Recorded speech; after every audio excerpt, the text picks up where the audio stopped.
So বন্ধুরা, আসলে আমরা জিয়া পুকুর থেকে চলে যাচ্ছি। যাওয়ার পথে একটা ভিডিও আপনাদের মাঝে তুলে ধরবো, কারণ এই জিয়া পুকুর এরিয়াটা কতটুক এবং কতটুক বিশাল এরিয়া। আর এই জিয়া পুকুরের সব জায়গায় কি কি প্রান্ত, কি কি জিনিস আছে, কেমন ভাবে ছেলে মেয়ে আসে ঘুরতে, এই ভিডিওটা তুলে ধরবো আপনাদের মাঝে। তাই অপেক্ষা করে না আর দেরি না করে এই ভিডিওটা অবশ্যই দেখবেন। শুধু জিয়া পুকুরের চারদিকের দৃশ্যটা আমি তুলে ধরছি আপনাদের মাঝে। প্রতিটি স্তরে স্তরে এই জিয়া পুকুরে বসার স্থান আছে, ছোট ছোট ঘর আছে এবং ফুচকার দোকান আছে।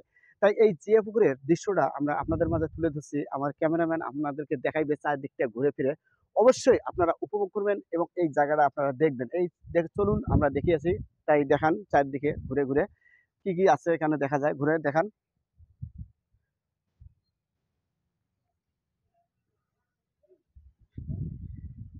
বিশাল একটা এলাকা জুড়ে কিন্তু জিয়া পুকুর, চারদিকটা শুধু ভরপুর।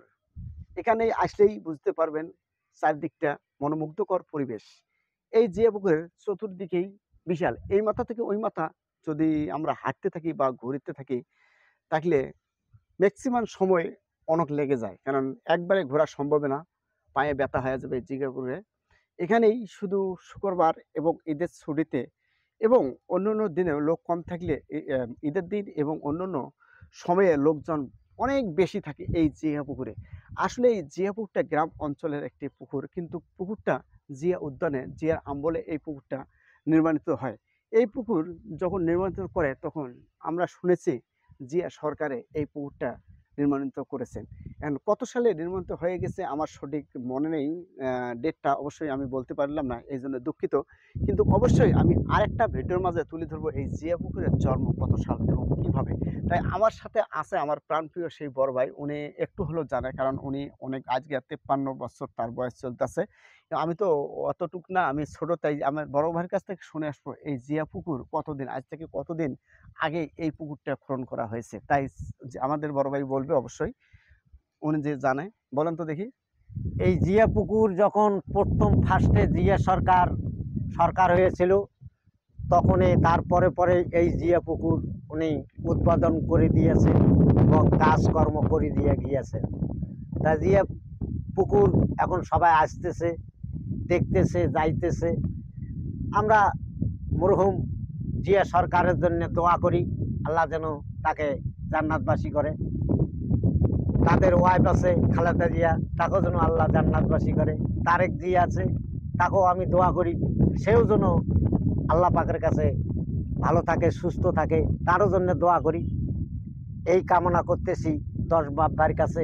আমার জন্য আপনারা দোয়া করবেন, আমিও আপনাদের ঘরে প্রাণ খুলে দোয়া করব যেন আল্লাহ সবাইকে সুস্থ রাখে, ভালো রাখে। এই জিয়া পুকুরে আমরা আজকে এসেছি, আরও যেন আসতে পারি, আরও যেন জিয়া সরকারের একটু গুণগান গাইতে পারি, এইটাই আল্লাহ পাকের কাছে লাখো লাখো শুক্রিয়া। সো বন্ধুগণ, আপনারা আসলেই সেই বড়বার কণ্ঠে শুনতে পারলেন। আসলে একজন মানুষ এত প্রেমিক এবং ভালোবাসা হয়, তার কারণে আসলে আমরা কিন্তু এই পুকুরটা যখন খনন করেন তখন দেখিনি, কিন্তু বড় ভাই এত সুন্দরভাবে এত পরিবেশ মুক্ত একটা কথা বলে গেছেন। আসলে সবাই দোয়া চাচ্ছে সেই জিয়ার এবং খালেদা জিয়ার এবং তার ছেলের জন্য। আসলে এইভাবে সবাই সবার পাশে থাকবো আমরা। হয়তোবা বলতেছেন আমরা কোনো দল করি না, কিন্তু এই জিয়া পুকুরে ঘুরতে এসে কিন্তু তার পরিবেশের এই পুকুরটা জিয়া পুকুর, এই পুকুরটা আমরা তুলে ধরলাম। কিন্তু আমার বয়সটা তেমন একটি হয় নাই, এটা কত সালে জন্মগ্রহণ করছে এই পুকুরটা আমি পরবর্তী ভিডিওতে অবশ্যই আপনাদেরকে জানিয়ে দেবো।